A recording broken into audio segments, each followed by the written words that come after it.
वालेकुम रहमतुल्लाह।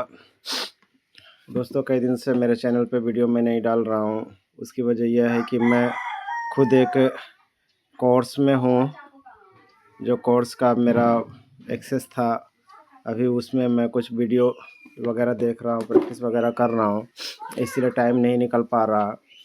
तो मैं सोचा एक शेयर के ऊपर एक शॉर्ट वीडियो बनाकर डाल दूँ। ये शेयर मुझे अच्छा लग रहा है मीडियम टर्म के लिए, यानी कुछ महीनों के लिए शेयर मुझे काफ़ी अच्छा लग रहा है। इसका 3 टाइम फ्रेम पर पे चार्ट को देखेंगे, मंथली, वीकली और डेली पे कैसा लग रहा है। तो पहले मैं इसको स्विच करता हूँ मंथली पे। देखिए, मंथली पे मैंने स्विच किया, मंथली पे ही है ऑलरेडी। और मेरे इस चार्ट में आपको सिर्फ 3 चीज़ ही मिलेंगे। एक तो जो है बाय डिफ़ॉल्ट प्राइस एक्शन है, कैंडलस्टिक पैटर्न है, और दूसरा उस पर बॉलिंजर बैंड लगा हुआ है, और उसके अंदर 2 इंडिकेटर एक्स्ट्रा लगा हुआ है। लाल वाला जो है वो तो मूविंग एवरेज 20 है, जो बाय डिफ़ॉल्ट है, इसका बॉलिंजर बैंड के साथ आता है। और ये ब्लैक वाला जो है ये गालिबन 50 है। ब्लैक वाला यहाँ पे बहुत सारा मैंने हाइड करके रखा हूँ। बॉलिंजर बैंड ब्लैक, ये मूविंग एवरेज समझ में नहीं आ रहा। ब्लैक वाला कहाँ गया? हाँ, ये EMA 50 है। ब्लैक वाला जो है ये EMA 50 है, उससे उस पर क्लिक हो रखा था। और ये ब्लू पर्पल वाला जो है EMA 9 है। तो एक्स्ट्रा जो है वो EMA है। पर्पल वाला जो EMA 9 है, मंथली पे इसी का सपोर्ट लेके प्राइस ऊपर की तरफ जा रहा है। और EMA 50 लगा कर रखा हूँ कि जब से प्राइस EMA 50 के ऊपर गया है तो बुलिश है। तो ये है मंथली का। मंथली पे फिर आएंगे, इससे पहले वीकली और डेली को देख लेते हैं, क्योंकि इसमें मंथली में मुझे अच्छा लग रहा है। और एक बात बताना मैं भूल गया, और वॉल्यूम लगा हुआ है, जैसा आप देख सकते हैं, वॉल्यूम लगा हुआ है। और ये नीचे RSI लगा हुआ है। वीडियो को सिर्फ इस तरह से कहूँ तो अच्छा नहीं लगेगा, मैं इसको करके दिखाता हूँ ब्रश से।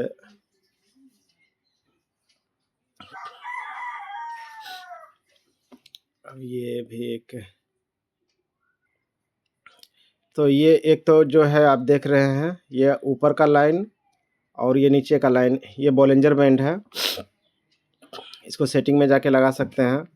और ये बीच वाला रेड वाला जो है ये मूविंग एवरेज 20 है, जो बॉलिंजर बैंड के साथ बाय डिफ़ॉल्ट आता है। ये नीचे वाला EMA 50 है, और ये पर्पल वाला EMA 9 है। और उसके बाद ये सारा जो है ये वॉल्यूम है, और ये जो है ये जो लगा हुआ है ये RSI लगा हुआ है। और इसमें मैंने सेटिंग करके रखा हूँ। बाय डिफ़ॉल्ट इसमें 30 और 70 का आता है, इसमें मैं 40 और 60 करता हूँ, जो मेरे लिए सूटेबल है। मैंने सारा वो जो इस पर ड्राइंग किया था उसको रिमूव कर दिया। और ये मंथली का चार्ट है। अब इसको वीकली में, मंथली में आपको बता दो, एक तो वॉल्यूम का ब्रेकआउट हो रहा है, इसको फिर से मैं मार्क कर दो। ये देखिए, कुछ रिसेंट मंथ्स का वॉल्यूम था, उसका ये था, वॉल्यूम का ब्रेकआउट हो रहा है मंथली में। RSI 60 के ऊपर ही है, RSI 60 के ऊपर है, जो वेरी बुलिश है। और दूसरा, इसका बॉलिंजर बैंड में, बॉलिंजर बैंड को ऊपर से फाड़ रहा है प्राइस, ये अपर बैंड को ये महीना ऊपर की तरफ उसको ले जा रहा है। तो ये सारा मंथली पे सारा चीज़ अच्छा लग रहा है। अब इसको वीकली में देखते हैं। वीकली में देखने के लिए इसको वीकली में स्विच करता हूँ मैं। ये वीकली में स्विच ऑन किया, और ये एक बार लग जाता है तो लग ही जाता है, वो पता नहीं क्यों। तो ये चार्ट जो खुला है ये वीकली का है, इसमें भी वही सारा चीज़ दिखा रहा हूँ मैं आपको। मैंने ब्रश को ले लिया। बोलेंजर बैंड प्राइस काफ़ी हफ्तों से बोलेंजर बैंड का अंदर में था। मूविंग एवरेज 20 तक आ गई, ये में 50 तक आ गया था। उसके बाद प्राइस ने मूविंग एवरेज 9 को निकाला, 20 को निकाला, और भी कुछ दिखा रहा हूँ। ये आप देख सकते हैं यहाँ पे EMA 9 ने ये EMA 9 ने EMA 20 का क्रॉसओवर किया है, जो कि शॉर्ट टर्म में अच्छा होता है और भी वीकली पे कर रहा है। गोल्डन क्रॉसओवर भी आप इसे कह सकते हैं। हालांकि उसको 50 और 20 के साथ लोग मैच करते हैं, तो यहाँ पे 9 और 20 के साथ गोल्डन क्रॉसओवर हो रहा है। और वॉल्यूम पिछला वीक जो है देखिए कितना बड़ा वॉल्यूम बना है। आप जानते ही हैं अगर इस मार्केट में है तो इतना बड़ा वॉल्यूम कोई रिटेलर का थ्रो नहीं बनता है, बल्कि इसमें बड़ा प्लेयर जब इंटरेस्टेड होता है तो इतना बड़ा वॉल्यूम बनता है। तो इंस्टीट्यूशनल ट्रेडर का इसमें इन्वॉल्व हुआ है, चाहे वो FI हो, DI हो, बड़ा ब्रोकर फार्म हो, जो भी हो, इतना बड़ा वॉल्यूम बना है। इसमें एक ही सिर्फ थोड़ा सा नेगेटिव दिख रहा है इस वॉल्यूम में, जो मैं आपको दिखा रहा हूँ मार्क करके, कि इस वॉल्यूम के साथ वीकली में सिर्फ ये इतना वीक बना है। ये एक वीक बना है, ये जो वीक बना है ये थोड़ा सा नेगेटिव है। बाकी इसमें और कुछ भी नेगेटिव अभी तक फ़िलहाल के लिए नहीं है, और इसका वजह भी हो सकता है नेगेटिव होने का, वो भी मैं आपको खोल कर बता देता हूँ। कि मान लीजिए प्राइस बुलिश होना शुरू हुआ, और लोगों के सामने में आना शुरू हुआ। रिटेलर इस एरिया में बाई करना शुरू कर दिया, ये बड़ा बड़ा कैंडल को देखकर और ये बड़ा बड़ा वॉल्यूम को देखकर रिटेलर के नज़र में आ गया, तो सोचा इसी तरह से अब कैंडल चलता रहेगा, और यहाँ पे रिटेलर बाई कर लिए। उसके बाद ही प्राइस में डाउन ट्रेंड आ गया, और अब प्राइस धीरे धीरे उसी एरिया पे गया है, इसी एरिया पे। तो बताइए, जो रिटेलर कई हफ्तों से इस एरिया में फंसा हुआ है, अब प्राइस इस एरिया में जैसे ही आया तो वो बोला चलो जान छूटा, अपना ब्रेक टू इवन कर लेते हैं, यानी कोस्ट टू कोस्ट निकल जाते हैं। तो ये जो सेलिंग प्रेशर आया है, हो ना हो उसी वजह से आया है कि प्राइस अपने प्रीवियस हाई के पास आया है। जो प्रीवियस हाई पे एंट्री बनाया था वो लोग यहाँ से निकले हैं, जिसके वजह से एक सेलिंग प्रेशर बना है, जिसके वजह से बिक हुआ है। अब जो इतना बड़ा वॉल्यूम बाई किया है वो तो शॉर्ट टर्म के लिए नहीं किया कि इंट्राडे हो या फिर स्विंग ट्रेड हो। बड़े बड़े ट्रेडर के बारे में आप जब स्टडी करेंगे, FI, DI और म्यूचुअल फंड्स और बड़े बड़े ब्रोकर जो होते हैं, वो जब पोजीशन बनाते हैं तो वो 2-5% के लिए पोजीशन नहीं बनाते हैं। FI, DI वो लंबा खेलते हैं, तो उसके लिए फिर वो क्या करते हैं, लंबा उसमें बैठते हैं। तो इतना बड़ा वॉल्यूम बाई किया है, उनके पास काफ़ी पैशन भी होता है, सब्र भी होता है, और काफ़ी उस कंपनी के बारे में उसको उसके जानकारी भी होता है, तो इसलिए वो लंबा बैठ सकते हैं। तो हमें उस चीज़ से लेना देना नहीं है। अगर हम भी इसमें लंबा व्यू से अगर देख सकते हैं, ये वीडियो सिर्फ एजुकेशन और लर्निंग पर्पज़ के लिए बनाया गया है। बाय सेल और होल्ड के लिए एवरेज के लिए कोई भी मेरे तरफ से रिकमेंडेशन नहीं है, सिर्फ एक लर्निंग पर्पज़ के लिए वीडियो बनाया जा रहा है। तो वीकली में ये सारा चीज़ है, और ये अपना एक प्रीवियस हाई को निकाल रहा है इस एरिया से, जो कि वॉल्यूम के साथ अब प्राइस इसके ऊपर सस्टेन भी कर रहा है। तो इसको अब डेली में देखते हैं कि क्या हो रहा है। इसको डेली में देखते हैं क्या हो रहा है। तो मैंने डेली में स्विच किया। डेली में जो एक सुंदर चीज़ लगा है दोस्तों, ये मेरे शॉर्ट वीडियो में आपने पाया होगा, अगर देखे होंगे तो, नहीं तो आप देख लेना।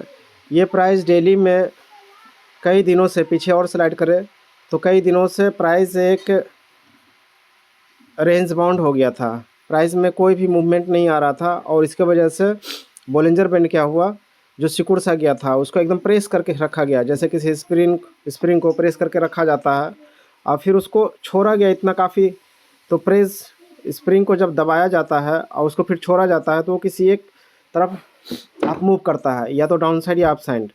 तो इसी तरह ये बोलिंजर बैंड का यहाँ पे ब्रेकआउट हुआ है, स्प्रिंग ब्रेकआउट, ये देखिए। और ये ब्रेकआउट ऊपर की तरफ हुआ है और वॉल्यूम के साथ हुआ है, जो मुझे काफ़ी अच्छा लग रहा है। अब ब्रेकआउट होने के बाद प्राइस धीरे धीरे धीरे धीरे EMA 9 के पास आया है, और यहीं से कहीं ना कहीं इसमें ये डेली का कैंडल में ये यहाँ पे देखिए बिग बनना शुरू हुआ है। तो बिग का मतलब क्या है, नीचे की तरफ बिग हो तो डिमांड है, ऊपर की तरफ बिग हो तो सप्लाई है। तो यहीं से कोशिश हो रहा है, और तो और ये RSI 60 के ऊपर ही, ऊपर से आया और 60 को क्रॉस नहीं किया, और यहीं से प्राइस ऊपर की तरफ जा रहा है।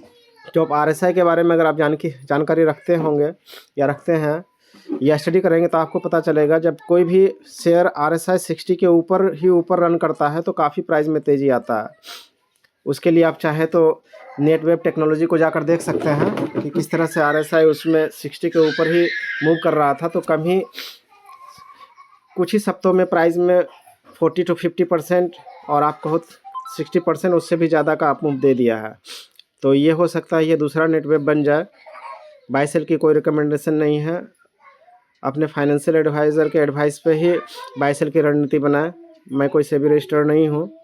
ये स्टॉक मुझे अच्छा लगा, इसीलिए मैं इसको सोचा कि आप लोगों के साथ डिस्कस कर दूँ। अब इसका मेन चीज़ जो है वो मैं आपको बताने जा रहा हूँ कि वो क्या है। जो मुझे, एक तो मैं डेली पे आपको बताया कि वो मुझे अच्छा लग रहा है, और डेली में भी आप देख सकते हैं कि EMA 9 को प्राइस सपोर्ट कर रहा है और EMA 9 से ही ऊपर जाने की कोशिश कर रहा है। तो अब मैं जो मेन चीज़ है वो मंथली पे मैं आपको बताऊंगा वो क्या है। वीडियो काफ़ी लंबा हो जाता है, तो क्या करें, स्पीड करके आप देख लिया करें, और पूरी बात नहीं बताता हूँ तो मुझे मज़ा नहीं आता। तो मंथली पे भी आप देखें, एक चीज़ जो मैं आपको मंथली पे बताना चाहता हूँ वो ये है कि RSI मंथली पे जब यहाँ 60 को निकाला, इस एरिया में प्राइस, इस एरिया में 60 को निकाला, उसके ऊपर से ही 60 के ऊपर तक यहाँ तक था, थोड़ा सा बिप्सो हुआ, यहाँ तक आप कह सकते हैं 60 का था यहाँ तक। तो प्राइस ने कैसा मूव लगाया, ऊपर ही ऊपर, ऊपर ही ऊपर, और EMA 9 के सपोर्ट के साथ ऊपर ही ऊपर चलता रहा। दूसरा, फिर प्राइस में 60 के नीचे चला गया, अब ये 60 के ऊपर जा रहा है। तो इतना ही अप मूव अगर मंथली में RSI 60 के ऊपर रन करता रहे तो आप सोच सकते हैं कि प्राइस कितना ऊपर जाएगा। और मार्केट का भी सपोर्ट इसको मिल रहा है, क्योंकि मार्केट में अपना अब सब कुछ ठीक हो रहा है, निफ्टी भी ऑल टाइम हाई की तरफ जा रहा है। तो कम समय में ये रॉकेट हो सकता है इंशाल्लाह, अल्लाह ने चाहा तो। बाय सेल की कोई रिकमेंडेशन नहीं है। अब जो मैं बताने जा रहा हूँ उसको आप गौर से ध्यान दीजिएगा। इसको मैं डिलीट कर देता हूँ जो भी ड्रॉ है। और देखिए, जिस चीज़ को भी आप प्रैक्टिस नहीं करेंगे ना, और उसको कम से कम से 100 चार्ट पे नहीं देखेंगे तो उसका आपके अंदर कॉन्फिडेंस, विश्वास नहीं आएगा। तो मैं तो यही कहूँगा, कोई भी स्ट्रेटजी आप सीखें उसका फिर अपने तरफ से कॉन्फिडेंस लाएं। वो कैसे आएगा कि 100 चार्ट पे उसका बैक टेस्ट करें। तो ये मैंने ट्रेंड लाइन लिया, और ये एक यहाँ से मंथली पे एक ट्रेंड लाइन को फॉलो कर रहा है। इस एरिया में थोड़ा सा तोड़ने की कोशिश किया था इस एरिया में, लेकिन प्राइस फिर उसी के ऊपर चला गया। अब मैं दूसरा ट्रेंड लाइन लेता हूँ जो ऊपर के तरफ से, और ये देखिए इसी ट्रेंड लाइन के रेंज में प्राइस चल रहा है। अब कहीं ना कहीं प्राइस एक वॉल्यूम के साथ इस ट्रेंड लाइन का ब्रेकआउट देना चाहता है। यहाँ भी ब्रेकआउट देने का कोशिश किया था वॉल्यूम के साथ, लेकिन वो ब्रेकआउट फेल हो गया और प्राइस ये ट्रेंड लाइन नीचे वाला लाइन पे आके सपोर्ट हुआ था। अब जो अगर इसका ब्रेकआउट दे देता है और इसके ऊपर चले तो क्या हो सकता है। तो ट्रेंड लाइन के ब्रेकआउट के बारे में अगर आपको जानकारी है, मैं इसको डिलीट कर देता हूँ, और नहीं है तो जानकारी आप ले लें। मार्केट में जितना आप सीखेंगे, मैं समझता हूँ कम ही हो। ट्रेंड लाइन भी वो डिलीट हो गया इसके चक्कर में। और मैं तो बार बार यही कहूँगा, किसी एक चीज़ को आप मास्टर करें, वो हो जाए फिर दूसरा पे जाए। तो अभी मैं आपको बता रहा हूँ इसमें ट्रेन लाइन का ब्रेकआउट। तो आप मेरे चैनल पर भी ट्रेन लाइन का ब्रेकआउट का वीडियो नहीं है, आपने पहले भी देखा होगा, तो उसको रिवाइज़ कर लें या फिर नया से देख लें किसी चैनल पे।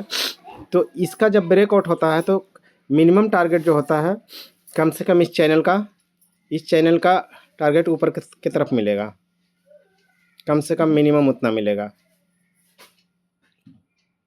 इतना ही ऊपर की तरफ ये मिनिमम टारगेट होता है।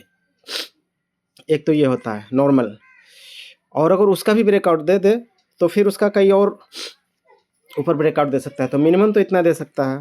तो अगर मिनिमम इतना दे, ब्रेकआउट अगर सही से हो जाए, फेल ना हो, तो इस एरिया से अगर इसका हम करें तो यहाँ से अगर दे तो कम से कम 27 to 30% का ये दिख रहा है। और इसी को अगर इस एरिया से देखते हैं, इसके मिडिल पॉइंट से, तो ये 37% है। और अगर इस एरिया से आप देखते हैं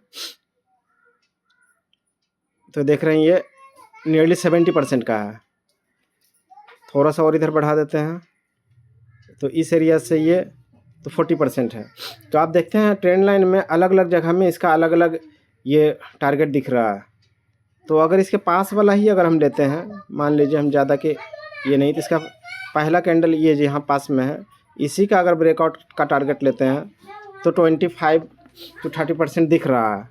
और अगर इसमें तेज़ी बना रहे हैं और अच्छा इसका न्यूज़ बना रहे हैं और क्वार्टरली इसका अच्छा होता रहे, तो इसका कई परसेंट जो नीचे तक दिख रहा है वहाँ तक भी जा सकता है। लेकिन इसमें ऐसा नहीं कि आज का आज ही चला जाएगा। ये मैं बता रहा हूँ कि मीडियम टर्म के लिए कम से कई महीनों लग सकता है। पोजिशनल ट्रेड होगा, कई महीनों का हो सकता है।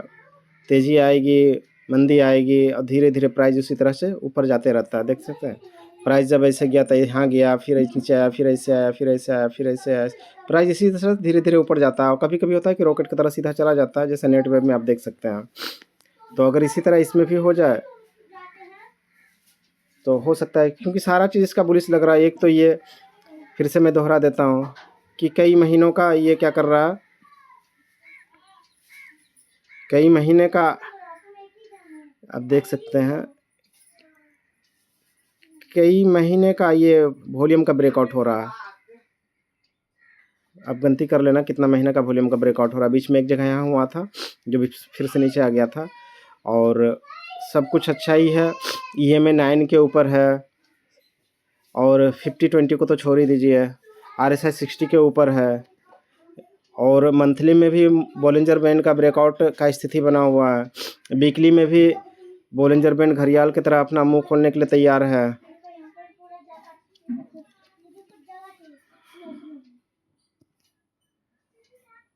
और ये बॉलिंजर ब्रेकआउट के बारे में आप अगर स्टडी करते हैं तो आपको पता चलेगा। देखिए फेल भी होता है। इस एरिया में बॉलिंजर बैंड का ब्रेकआउट हो रहा था, लेकिन ये वॉल्यूम के साथ ब्रेकआउट हो रहा था, लेकिन मार्केट साथ नहीं दिया और वो फेल हो गया, नीचे आ गया। तो ऐसा कंडीशन भी हो सकता है। मार्केट है, मार्केट में कुछ भी हो सकता है। और जब अच्छा ब्रेकआउट हो जाता है तो फिर वो ऊपर ही ऊपर चलता है। और डेली में बॉलिंजर बैंड का ब्रेकआउट हो गया, ब्रेकआउट कैंडल से अभी तक प्राइस ऊपर ही है, और जब तक इसके ऊपर ही रहेगा तो वो प्राइस ऊपर ऊपर ही चलता रहेगा। तो ये वीडियो आपको कैसा लगा दोस्तों? काफ़ी लंबा हो गया है, और मैं इसी तरह से मेरा वीडियो लंबा हो जाता है, तो आप स्पीड बढ़ाकर देख लें। और सीखने के लिए आपको कुछ मिला, बहुत कुछ मिला होगा इसमें ना। बहुत सारी चीज़ों को मैंने इसमें डिस्कस किया है। हर एक चीज़ को आप सीख सकते हैं, प्रैक्टिस कर सकते हैं। तो वीडियो कैसा लगा आप कमेंट करके ज़रूर बताएं, और लाइक करें, सब्सक्राइब करें। और फिर से मैं एक डिस्क्लेमर दे दूं, मैं कोई सेबी रजिस्टर्ड पर्सन नहीं हूं, और ये वीडियो सिर्फ लर्निंग और एजुकेशन पर्पज़ के लिए बनाया गया है। बाय सेल की कोई रिकमेंडेशन नहीं है। अपने खुद के रिसर्च पर और अपने फाइनेंशियल एडवाइज़र के एडवाइस पे ही बाय सेल की रणनीति बनाएं। अस्सलाम वालेकुम रहमतुल्लाह। दुआओं की दरख्वास्त के साथ लेता हूँ इजाज़त।